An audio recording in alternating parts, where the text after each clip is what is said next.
dərsimizə də başlayaq. Deməli, bugünkü mövzumuz olacaq bulanlar. DSP-ni eləmək istəyirdim bu dərs. Prosta DSP biraz üzərində durulmağı lazım olan mövzudur. Onu belə araya sıxışdırıb keçmək istəmirəm. Ətraflı keçmək istəyirəm. Ona görə digər əslində vacib bir mövzu, amma nisbətən qısa olan bulanlar haqqında danışacağıq. Deməli, biz demişdik ki, dərsə başlayanda, ilk dərsdə şəbəkələr topologiyasına görə iki yerə bölünür. Daha doğrusu topologiya növünə görə. Fiziki topologiyalar var. Bir də virtual topologiyalar var. Yəni məntiqi topologiyalar. Ümumiyyətlə topologiya nədir? Fiziki olaraq biz bilirik ki, cihazların hansı mövqedə, hansı üsullarla bir-biri ilə əlaqələndirildiyi müxtəlif növləri var bunların içində. Onları deməyə ehtiyac yoxdur, demək olar çünki praktikada heç şey eləməyəsiniz. Ümumilikdə belə göstərmək lazım olsa belə göstərək sadəcə.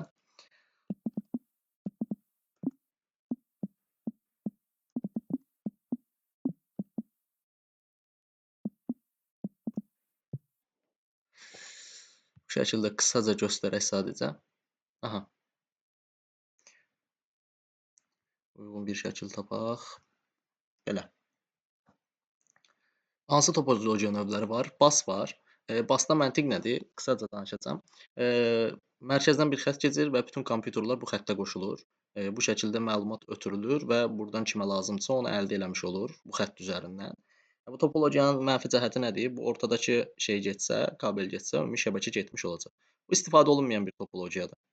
Ring topologiyasında nədir məntiq?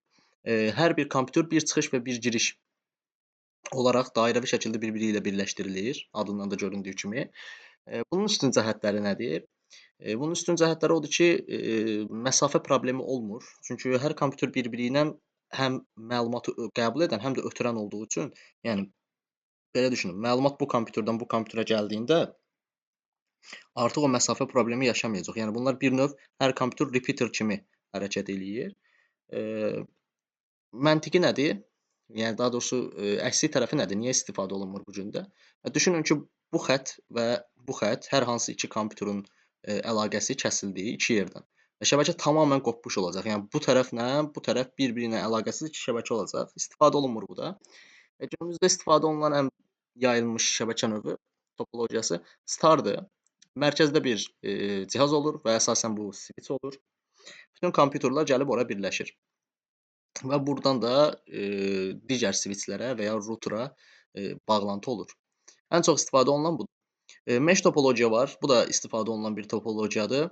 Sadəcə kompüterlər deyil də daha çox kora yaxınlaşdıqca, mərkəzə yaxınlaşdıqca, yəni routerların, switchlərin olduğu server otağında məsəl üçün bir switch ilə bir router arasında birdən çox fiziki əlaqə qururlar ki, hansınasa nəsə olsa bir növ backup olsun, oradan irəliləyə bilsin. Yəni şəbəkədən kənara, lokal şəbəkədən kənara birdən çox çıxış olsun deyə backup tutmaq üçün. Fully connected-da mesh topologiyanın tam necə deyək, aliləşmiş versiyasıdır. Hər bir cihaz şəbəkədə yerdə qalan, özündən başqa yerdə qalan, məsələn 50 cihazımız varsa 49 dənəsinə də qoşulur. Hamısı da birdən qoşulur. Təbii bu da ümumi şəbəkə daxilində olunmur. Yəni durub binada 200 dənə kompüteriniz varsa, hər kompüterdən 200 dənə kabel çıxardası deyilsiniz əlbəttə ki. Bu da mərkəzə yaxınlaşdıqca, yəni switch, routerlar arasında falan istifadə olunur daha çox. Yəni ümumi birdən çox bağlantının olduğu məqamlar daha çox router switch arasında və ya switch switch arasında qurulur. Bu şəkildə. Bunları qısaca keçək. Zaten burada sizin görəcəyiniz günümüzdəki tək topologiya böyük ehtimalla bu olacaq. Tamam. Bu fiziki topologiyamız. Bir də var bizim məntiqi topologiyamız. Baxın. Fiziki olaraq bax burada bir star var. Burada bir star var. Baxın, mərkəzdə bir switch, bütün kompüterlər ona birləşib. Oy. Tamam. Mərkəzdə bir switch, bütün kompüterlər ona birləşib. Bura özlüyündə bir stardır, burada özlüyündə bir stardır, burada özlüyündə bir stardır və bunların hamısı da bu 3 switchdə gəlir özündən sonraki switchə birləşdiyi üçün bunu mərkəz hesab eləsək, bu da bir stardır ümumilikdə. Amma baxsaq, görsək ki, bunlar bir lokal ərazidə, məsəl üçün 3-cü bura mərtəbələr olaraq nəzərə alaq. Bura 1-ci mərtəbədir, bura 2-ci mərtəbə, bura 3-cü mərtəbə. Amma məntiqi olaraq Bu VLAN ondadır, bu da ondadır, bu da ondadır. Baxmayaraq ki, fiziki olaraq bir-birlərindən tamam fərqli yerlərdədirlər, mərtəbələri fərqlidir. Eyni şəkildə bu da, bu da.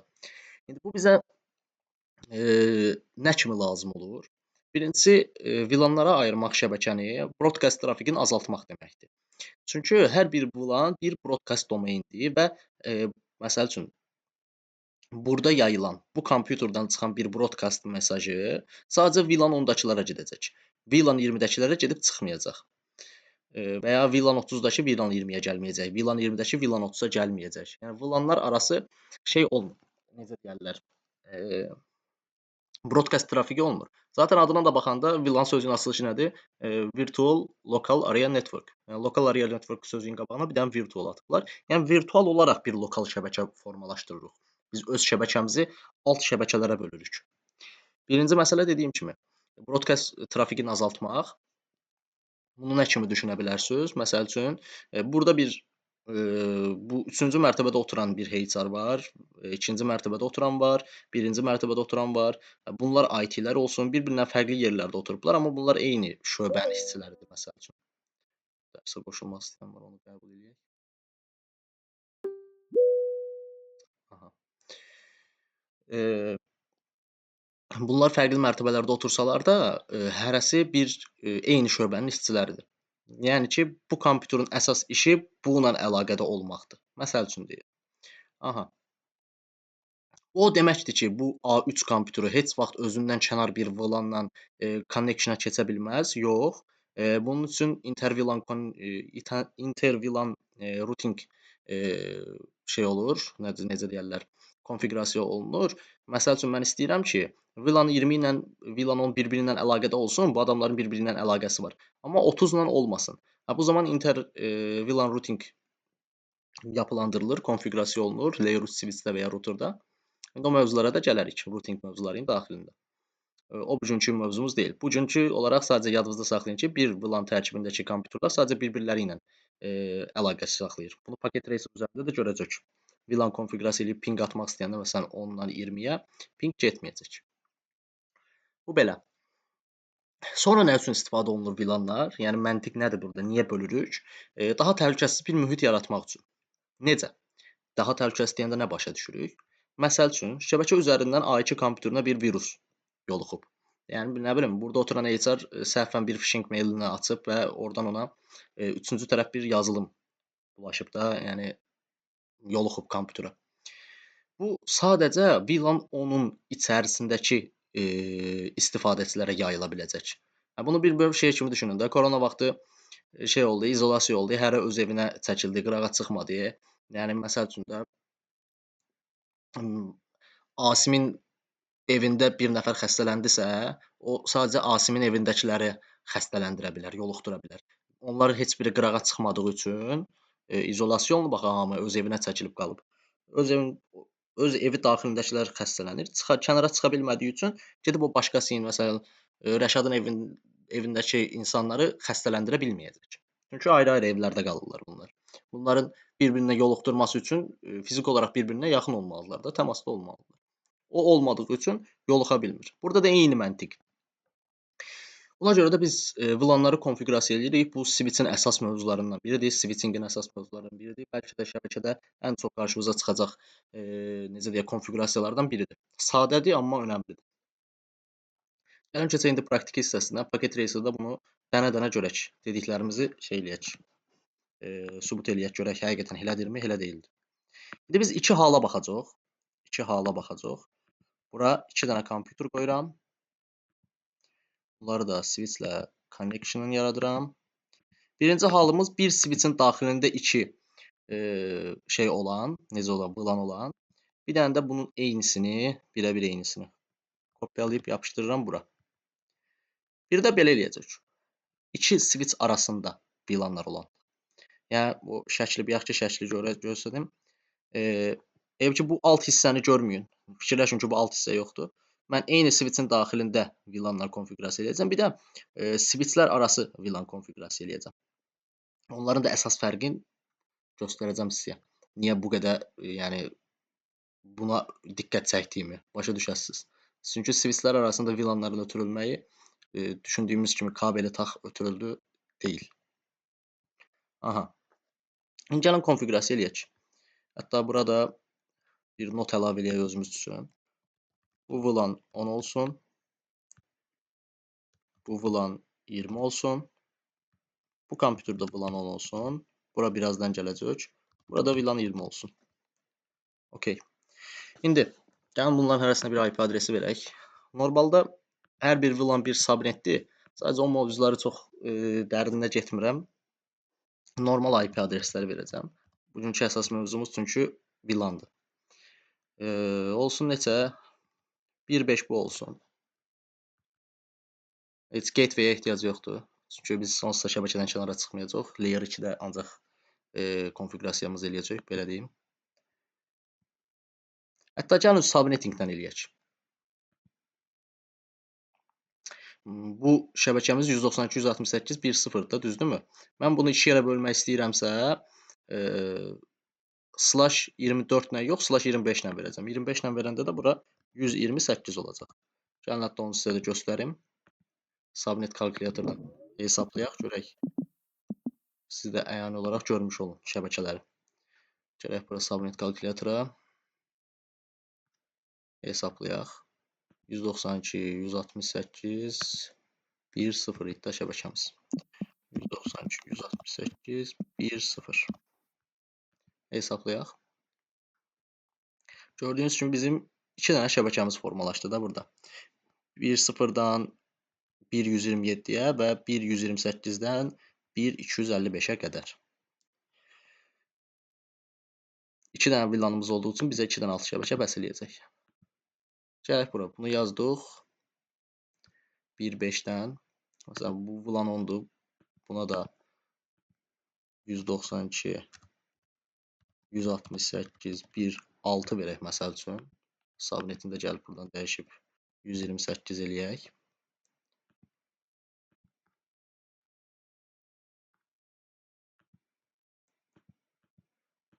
Bura gələk. İndi bunu 192, 168, 130 verək məsəl üçün. Niyə 130? Buradan da görək. Çünki 130 baxın bu ikinci hissəyə daxildir. Görürsünüzmü?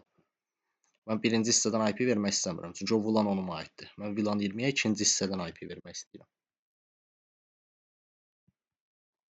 Ona görə 192, 168, 130 verirəm bura.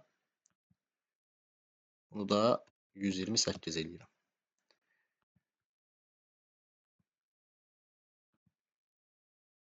Buna verdik. Buna verdikmi?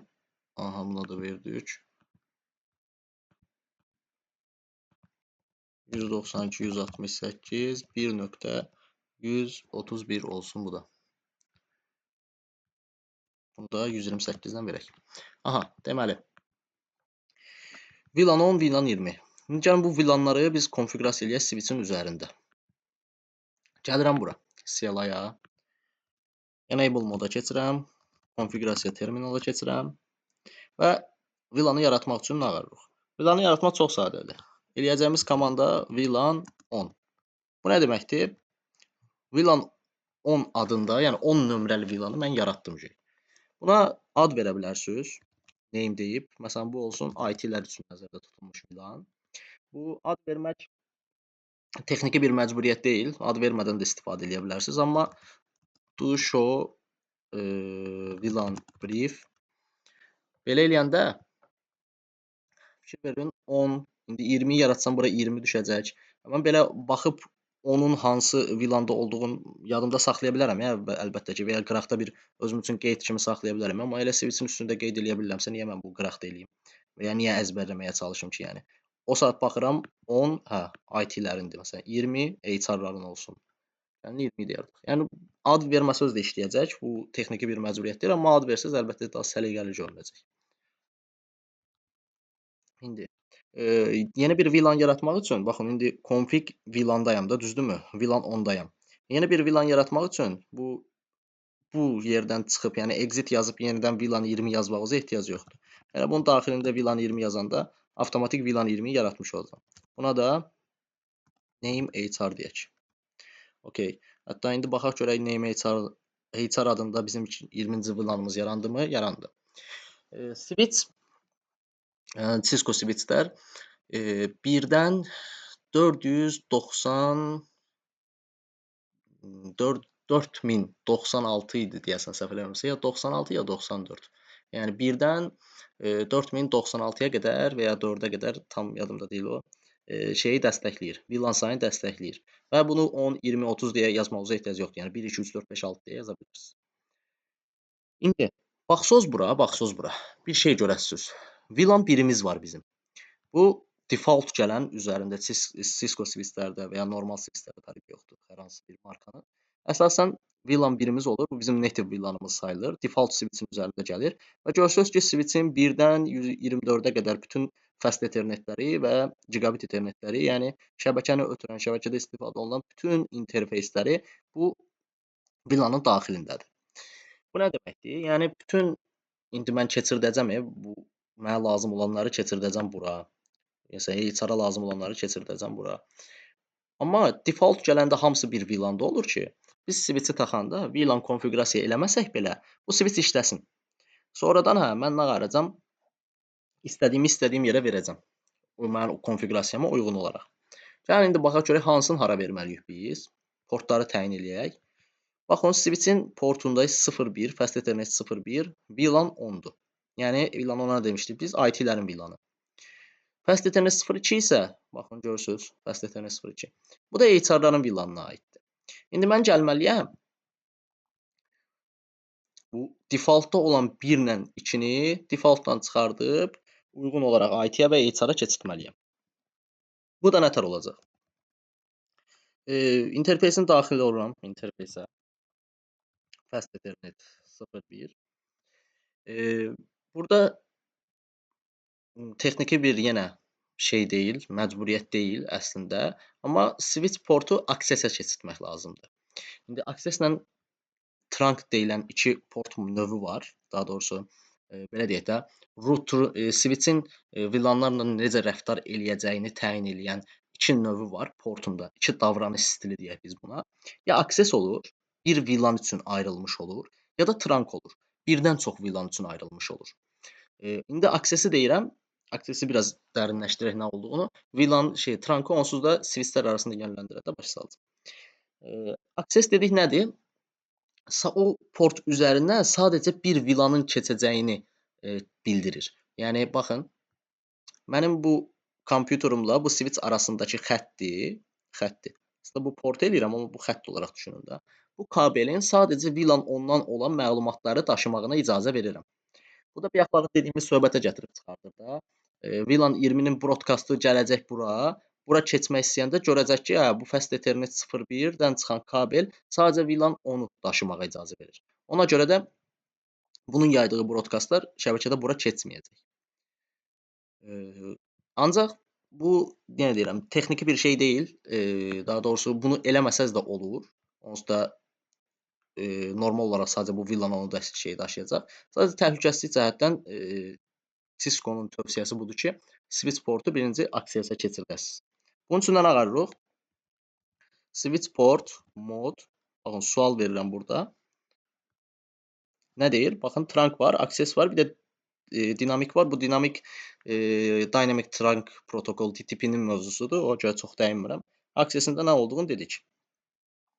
Akses edirəm. Bundan əlavə gördüyünüz kimi heç nə yoxdur. Burada komanda bitir. Akses elədim. Sonra bu switch portum birinci idi də. Birinciyi IT-yə verəcəkdik. IT-in VLAN-ı hansıdır? 10-cu VLAN. Switch port mod daha doğrusu VLAN bir dəqiqə.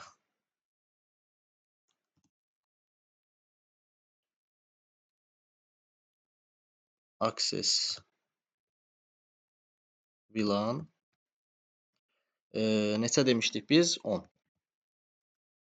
İndi bir də baxıram mən to show VLAN briefdən. Gördüyünüz kimi Fast Ethernet portum mənim defaultdan çıxdı, keçdi IT-yə. Eyni prosesi mən şey üçün də eləyəcəm. İkini keçirdəcəm HR-lara, yəni 20-yə. Bunun üçün nə edirəm? Keçirəm Fast Ethernet 0 2-yə. Gərək mən əvvəlcədən sizə bir şey göstərəydim. Onların arasında ping yox, onsuz da ping getməyəcək. Tamam. Problem deyil. Subnetə bölməsəydik əgər, bunları iki fərqli subnetə bölməsəydik, bunlar arasında ping gedəcəkdi. VLAN-ları quraşdırandan sonra getməyəcəkdi. Amma onsuz da biz subnetlərə böldük deyə belə də getməyəcək. Ona görə ikinci portu da keçirdək biz şeyə. Necə deyirlər?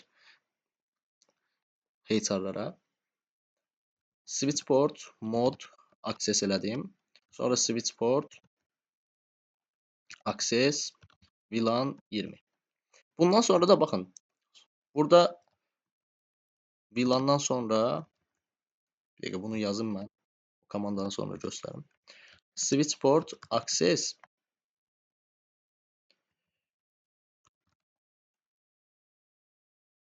mod allowed idi. Bir dəqiqə komandanı unuttum. Switch port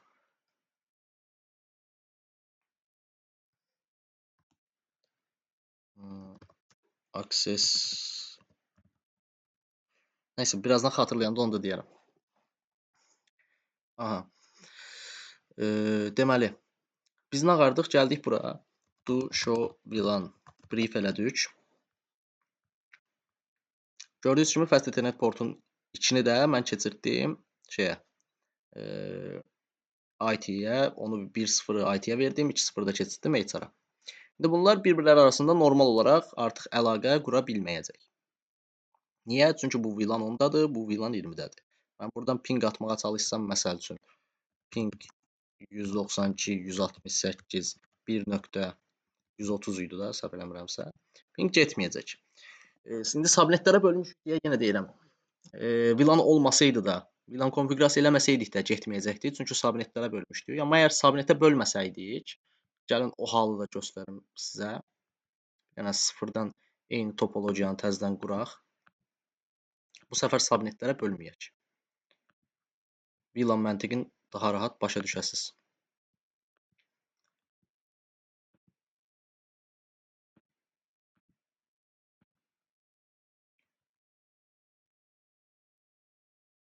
Gəlirəm buna. Məsəl üçün bunları verək. 192, 168, 25.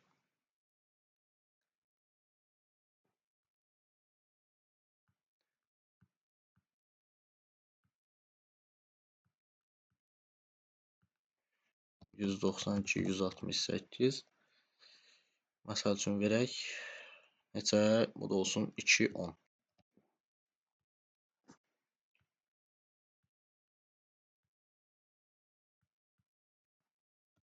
Ping 192, 168, 2.10. Baxın, gördüyünüz kimi gedir. İndi mən sürətli bir şəkildə 2 dənə VLAN konfigurasiya edeyim bunda. Hər kompüter bir VLAN-a verək, görəcək ki, getməyəcək. Enable conft VLAN on.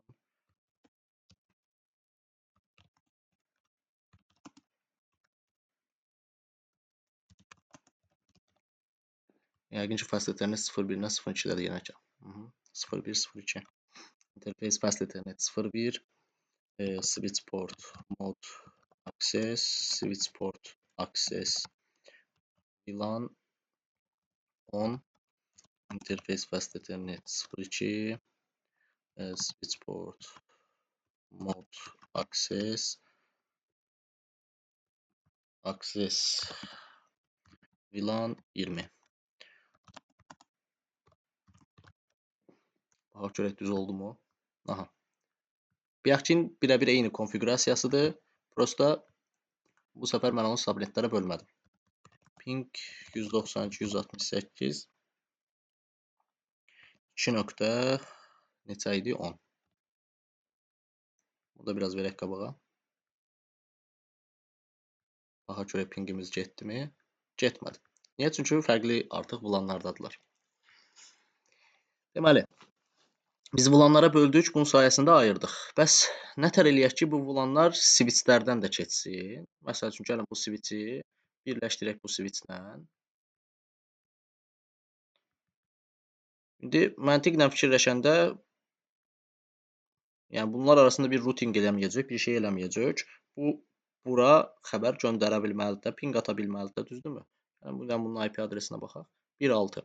Bu da 1.5 idi də. 1.5 1.6-ya ping göndərə bilməlidir də məntiq. Ping 192 168 1.6. Gördüyünüz kimi getmədi, amma bir şey unutduq. Biz burada VLAN-ları konfiqurasiya eləməmişik. Gəlin VLAN-ları konfiqurasiya eləyək. Tam dəqiq olsun. Enable configuration terminal VLAN on name IT VLAN 20 name HR sonra buradan çıxaq. Interface fast ethernet 01-də olacaq yəqin ki birinci kompüterimiz. Switchport mode access switchport access VLAN on fast ethernet 02 switchport mode access switchport access VLAN 20.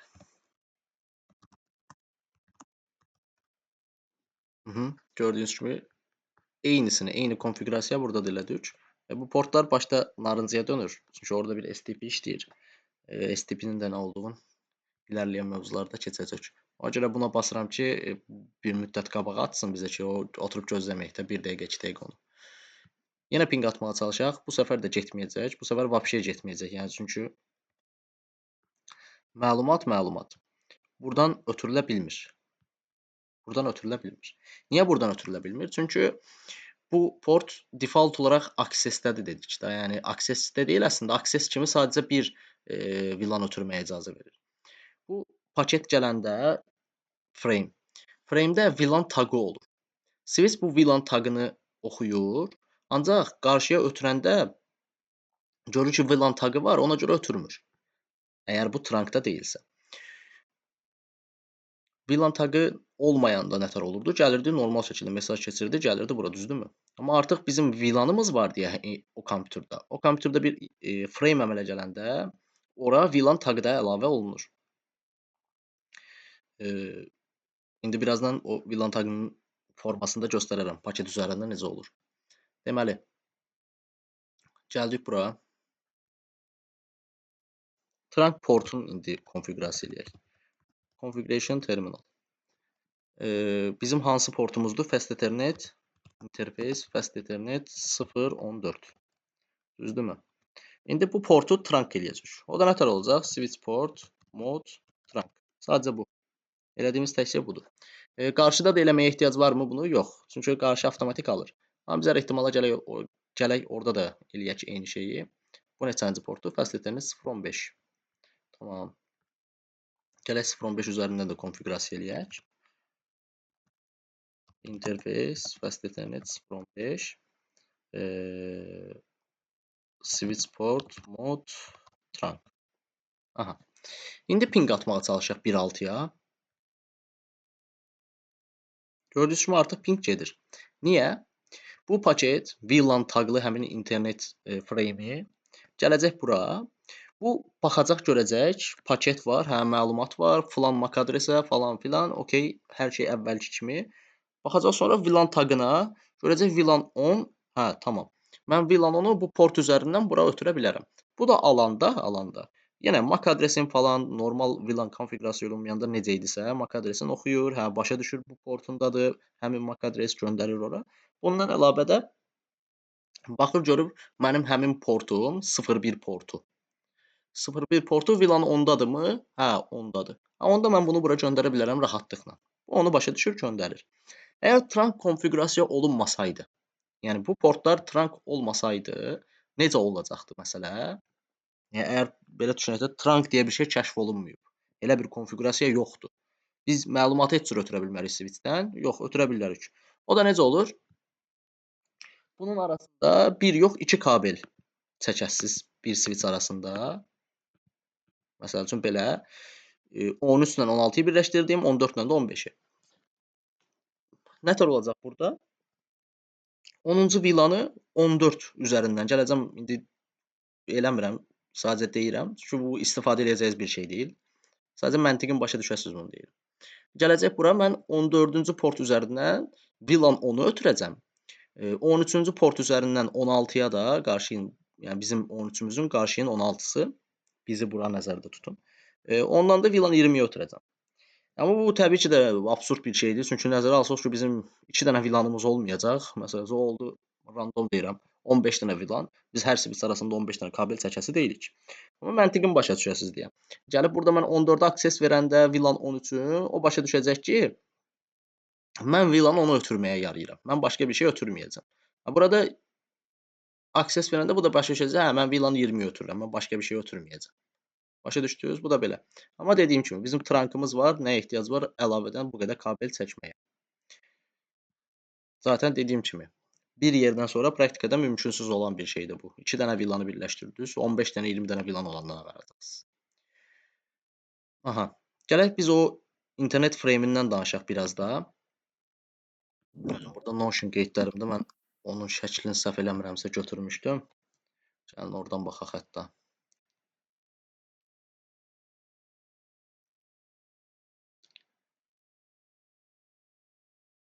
Burada bir yerlərdə olmalıydı. CCNA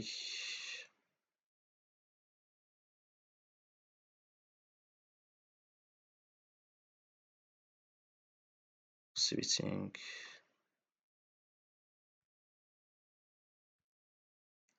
VLAN. Aha. Gəlin bura baxaq. Burada bir yerlərdə onun şəkli olmalıydı. Buydu, yox, deyil.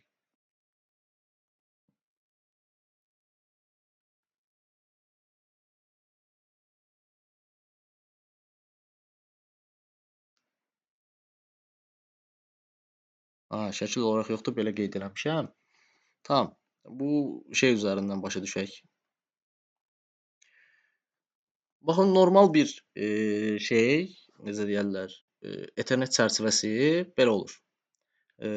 Preamble dəyər olur, cihazları sinxronizlaşdırmaq üçün, zaten burada yazılıb. Yəni normal bildiyimiz destination source, max source, type-ı burada əsas daşınan şey, necə deyərlər, məlumatın özü əsas bizim daşımaq istədiyimiz məlumat və CRC, yəni checksum. O məlumatın düzgün çatıb çatmadığını yoxlayan vasitə. Bu şəkildə olur. Ancaq biz 802.1q, buna DAT1Q də deyirlər. DAT1Q ilə biz şey eləyəndə, əlavə eləyəndə, yəni bu VLAN-ların ötürülməsi DAT1Q standartı ilə gerçəkləşir. Biz source-unla görsüz type-ın arasında tag deyə bir şey əlavə olundu. Bu tag nələrdən ibarətdir? TPID, priority, DAI və VLAN ID. Burada bizə lazım olan əsas VLAN ID-dir. Bu sırada qısaca zaten burada qeyd olunub. Bu burada başa düşür ki, TPID ilə bu adi bir frame deyil də, yəni bu VLAN-lı bir frame-dir. Ona görə rəftar eləyəsən sən bununla. Onsuz da o da zaten switch trunk olmadan göndərməməyin bir səbəbi də bu idi. Başa düşür ki, bu VLAN-lı bir şeydir. Mənim bu göndərməyə necə deyərlər, ixtiyarım yoxdur. Trunk olmasa mən bu göndərməyə ixtiyarım yoxdur. Priority məsələsi var. Bu IP telefoniyada falan daha rahat başa düşəsiniz. Yəni bir səs faylının bizə gedib qarşıya çatmağı bir məsəl üçün maildən daha önəmlidir. Yəni öncəlik bundadır ki, çünki səs real time olur axı. Orada gecikməyə bizim müsaadəmiz sıfırdır. Sıfıra yaxındır. Yəni gecikmə olmamalıdır. Amma fayl məsəl üçün mail göndərdisə, o 5 saniyə gec çatıb, yoxsa yarım saniyə gec çatıb. Bunun bir önəmi yoxdur elə də. Flag'i falan da demirəm, gəlirəm bura VLAN ID. VLAN ID-də nə olur?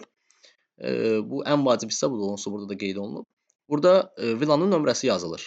Məsəl üçün 10-cu VLAN, 20-ci VLAN biz yaratdıq, 100, 200, 1000, 1500 artıq 10 nədirsə də o yazılır və qarşıya da gedəndə, baxın trunk üzərindən qarşıya da gedəndə o başa düşür ki, bu paket hara getməlidir. Məsəl üçün də o tag hissəsində VLAN 10 yazılıbsa, switch başa düşür ki, hə, bu VLAN 10-un paketidir. Mən bu qarşı switchə göndərəndə o məndən götürəcək məlumatı, açıb baxacaq, görəcək ki, hə, bu ID-də 10 yazıb, demək mən bunu ona yönləndirməliyəm. Ona görə bu da VLAN taqının izahıdır. Burada konfigurasiya mən qeyd eləmişdim bir şeyi. O komanda yadımdan çıxdı.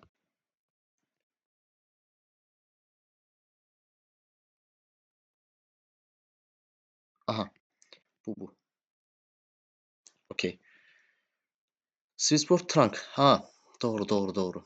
Mən onu trunk üzərində konfigurasiya eləməli idim, Access-də yox. Biz trunk üzərində də belə bir şey eləyə bilirik. Deyə bilirik ki, gərək dənə interfeysə girək. Interface Fast Ethernet 0.14. Biz dedik ki, bu default olaraq bütün trunk bütün VLAN-ları ötürür də default olaraq. Mən gəlib təyin eləyə bilərəm ki, məsəl üçün sadəcə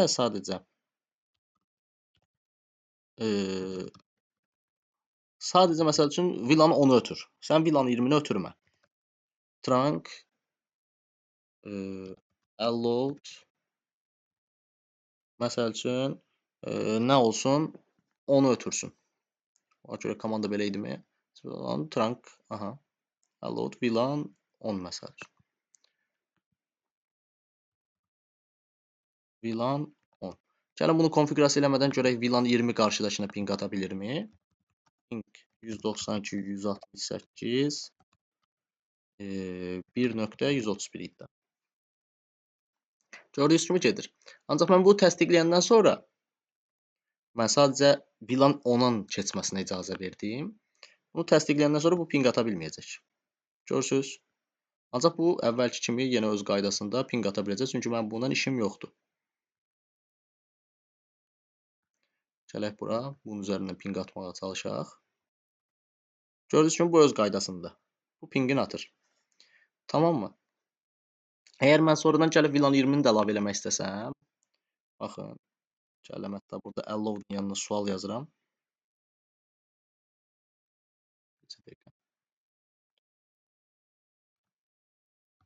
VLAN add-lə mən əlavə eləyə bilirəm. Məsəl üçün add 20 yazıramsa artıq 20-ni də əlavə eləmiş olacağam. 20-ni əlavə eləyib sonra mən onu silmək istəyirəm. Remove-la siləcəm.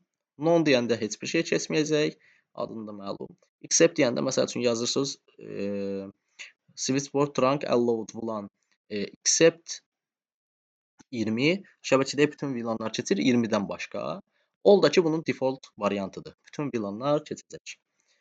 Məsəl üçün VLAN 20-yi mən istəyirəm VLAN 20 keçsin. Gəlirəm VLAN 10-u da remove edirəm. Bu səfər deyirəm VLAN 10 keçməsin, VLAN 20 keçsin sadəcə. İndi gələk yoxlayaq.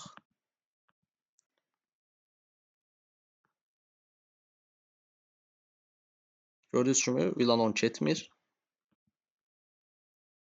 VLAN 20 gedir artıq. Bunu da görək. Baxın, request timeout gəlməyə başladı. Yəni gəlirəm mən buradan təzədən bunu default halına qaytarıram. Yəni nə qarıram? VLAN all. Hamısı keçsin. Gəlirəm təzədən baxıram. Artıq bu da gedir. Bu da gedir. Çünki default halına qayıtdı trunk. Bu qədər.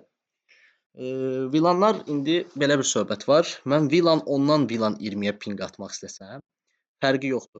Bu eyni switch daxilində olsa belə və ya iki fərqli, məsələn, buradakı VLAN 10-dan bu VLAN 20-yə atmaq istəsəm və ya buradakı VLAN 10-dan buradakı VLAN 20-yə atmaq istəsəm, fərqi yoxdur. Bu pinglər getməyəcək. Gəlin onu da göstərim. Çünki biz dedik axı, VLAN qurmağımızın məntiqi nədir? Şey eləmək. Şəbəkəni alt şəbəkələrə bölmək məntiqi olaraq ki, bir-birləri ilə əlaqə qura bilməsinlər. Broadcast trafikini idarə eləyək və ya təhlükəsizliyi təmin eləyək falan. 192.168 2.130 qarşıya verək. Gördüyünüz kimi getmir 2.30-a. Bunun getməsi üçün nə qarmalıyıq? Bir layer 3 switchdə və ya bir layer normal bir routerda, layer 3 switchdə və ya routerda interVLAN routing eləməliyik. Bunu bugün izah eləməyəcəm. Bugün bu qədər kifayətdir. Sadəcə bilin ki, belə bir şey də eləmək olur. Bayaqlarımda demişdim. Bunun router on a stick-lə eləmək olur. Fərqli növləri var. Cisco daxilində məsələn çox istifadə olunan qarşımıza çıxan router on a stick-dir.